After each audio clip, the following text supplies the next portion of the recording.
Hello friends, welcome to इसी gate 2017। मैं हूं सुमित।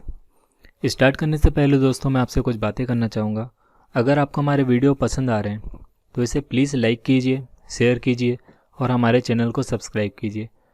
जब आप हमारे वीडियो को लाइक करते हैं, कमेंट करते हैं, तो उससे हमें मोटिवेशन मिलता है आगे और ज़्यादा से ज़्यादा वीडियो बनाने के लिए। अगर आपको लगता है हमारे वीडियो में कोई कमी है, कुछ इम्प्रूवमेंट होना चाहिए, तो उसे भी नीचे आप कमेंट बॉक्स में कमेंट कीजिए। हम पूरी कोशिश करेंगे कि वो इम्प्रूवमेंट जल्द से जल्द कर सकें। तो चलिए स्टार्ट करते हैं। आज का हमारा टॉपिक है टाइम रिस्पॉन्स। तो टाइम रिस्पॉन्स होता क्या है, इसे हम सिंपल तरीके से समझते हैं। सपोज़ हमारे पास एक एग्जांपल है इंडक्शन मोटर। इस इंडक्शन मोटर का जो मैक्सिमम रिस्पॉन्स है वो है 1000 आरपीएम। हम जैसे ही मोटर स्टार्ट करते हैं तो एट टाइम इक्वल टू 0 ये सडनली 1000 आरपीएम की वैल्यू अचीव नहीं करेगा। इसे 1000 आरपीएम की वैल्यू अचीव करने में कुछ टाइम लगेगा। अगर हम इसका वेव फॉर्म बनाएं तो हमें वेव फॉर्म मिलेगा कुछ इस तरह से, जो धीरे धीरे इंक्रीज़ होगा और एक टाइम के बाद ये कांस्टेंट हो जाएगा, 1000 आरपीएम की वैल्यू अचीव कर लेगा। Suppose time t equal to 10, यहाँ पे ये इसकी वैल्यू कांस्टेंट हो रही है। तो ये जो पूरा रिस्पॉन्स है जिसमें कुछ टाइम लग रहा है सिस्टम को फाइनल वैल्यू अचीव करने में, इस टाइम को हम बोलते हैं, इस टाइम के रिस्पॉन्स को हम बोलते हैं time response of the system. अब ये जो टाइम रिस्पॉन्स होता है इसमें हमारे पास दो फैक्टर होते हैं, transient response and steady state response. अब ये क्या होता है, तो यहाँ पे आप देखें टाइम t इक्वल टू 0 से लेकर t इक्वल टू 10 तक, यहाँ पे आउटपुट की जो वैल्यू है उसमें कुछ चेंजेस हो रहे थे और ये चेंजेस टाइम के साथ धीरे धीरे कम हो रहे थे। तो जहाँ पर तो सिस्टम के रिस्पॉन्स में जहाँ तक चेंज होता है उस टाइम के रिस्पॉन्स को हम बोलते हैं transient response of the system.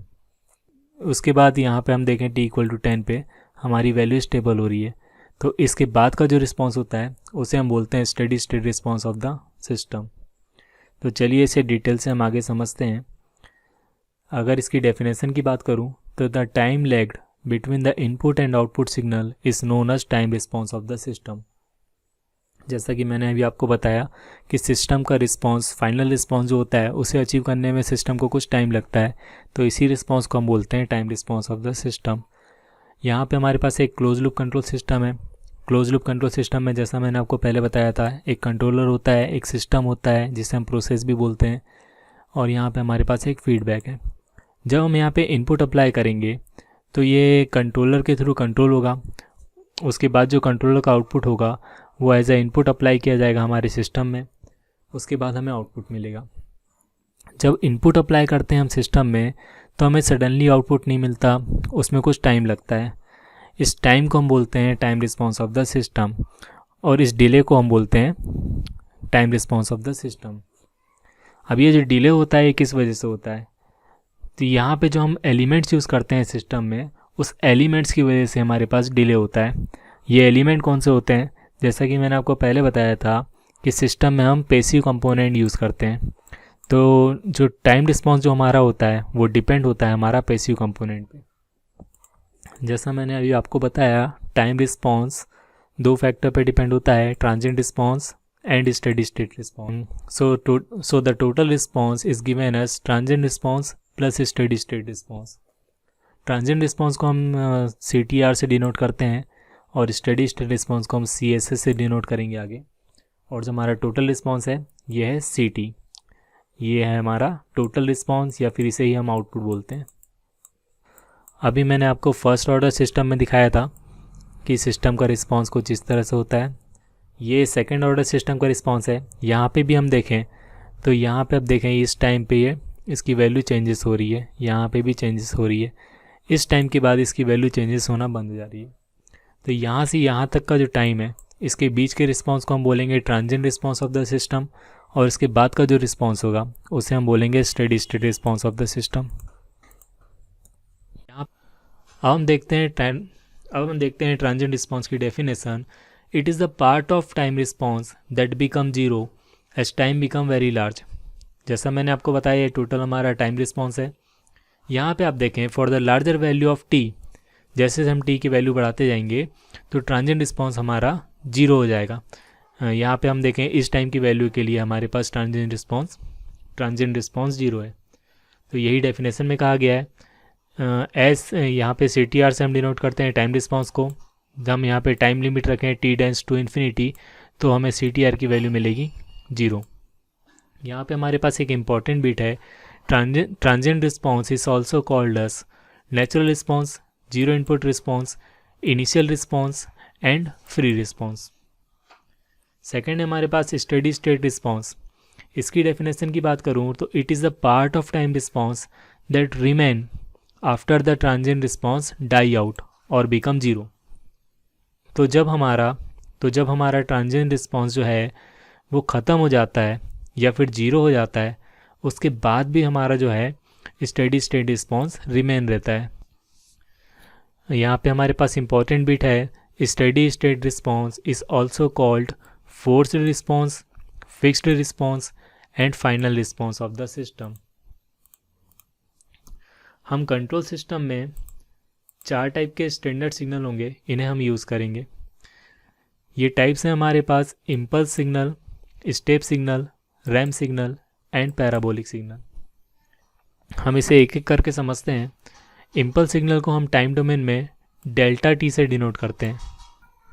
अगर हम इसका लाप्लास ट्रांसफॉर्म लें तो इम्पल्स का लाप्लास ट्रांसफॉर्म होता है 1। इसकी वेव फॉर्म की बात करूं तो इसकी वेव फॉर्म हम इस तरह से शो करते हैं, it will take infinite value at t equal to 0। Second signal है हमारे पास स्टेप सिग्नल, इसे हम पोजीशन सिग्नल भी बोलते हैं। टाइम डोमेन में हम स्टेप सिग्नल को ut से डिनोट करेंगे। इसका जब हम लाप्लास ट्रांसफॉर्म लेंगे तो हमें मिलेगा 1/s। इसकी वेव फॉर्म हम इस तरह से शो करते हैं, it will take value 1 for each instant of time. Third signal है हमारे पास रैम्प सिग्नल, इसे हम वेलोसिटी सिग्नल भी बोलते हैं। इसे हम टाइम डोमेन में डिनोट करेंगे t इंटू ut। इसका लाप्लास ट्रांसफॉर्म हम लेंगे तो हमें मिलेगा 1/s²। इसकी वेव फॉर्म हम इस तरह से रिप्रेजेंट करते हैं जो टाइम के साथ इंक्रीज़ होती है। लास्ट सिग्नल है हमारे पास पैराबोलिक सिग्नल, इसे हम एस्केलेशन सिग्नल भी बोलते हैं। इसे हम टाइम डोमेन में t² से डिनोट करते हैं, t² इंटू ut। इसका जब हम लाप्लास ट्रांसफॉर्म लेंगे तो हमें मिलेगा 1/s³। इसकी वेव फॉर्म हम इस तरह से शो करते हैं। यहाँ पे कंट्रोल सिस्टम में हम डिफरेंशिएटर के लिए यूज़ करेंगे s और इंटीग्रेटर के लिए हम यूज़ करेंगे 1/s। यहाँ पे हमारे पास एक और इम्पॉर्टेंट रिलेशनशिप है जिसे हमारा समझना बहुत ज़रूरी है। अगर हम इम्पल्स सिग्नल को इंटीग्रेट करें तो हमें मिलेगा स्टेप सिग्नल। इसी तरह से जब हम स्टेप सिग्नल को इंटीग्रेट करते हैं तो हमें मिलता है रैम्प सिग्नल। इसी तरह से हम रैम्प सिग्नल को इंटीग्रेट करेंगे तो हमें मिलेगा पैराबोलिक सिग्नल। इसी तरह से हमारे पास एक और रिलेशन है इन सिग्नल के बीच में। जो हम पैराबोलिक सिग्नल को डिफ्रेंशिएट करते हैं तो हमें मिलता है रैम्प सिग्नल। इसी तरह से हम रैम्प सिग्नल को डिफ्रेंशिएट करते हैं तो हमें मिलता है स्टेप सिग्नल। जब हम स्टेप सिग्नल को डिफ्रेंशिएट करेंगे तो हमें मिलेगा इम्पल्स सिग्नल। ये रिलेशन बहुत ही इम्पॉर्टेंट है, इसे हमारा ध्यान में रखना बहुत ज़रूरी है। तो आज के लिए बस इतना ही। अगर आपको ये वीडियो पसंद आया तो इसे लाइक कीजिए, अपने दोस्तों को शेयर कीजिए और हमारे चैनल को सब्सक्राइब कीजिए। इसके आगे हम नेक्स्ट वीडियो में देखेंगे। Thank you.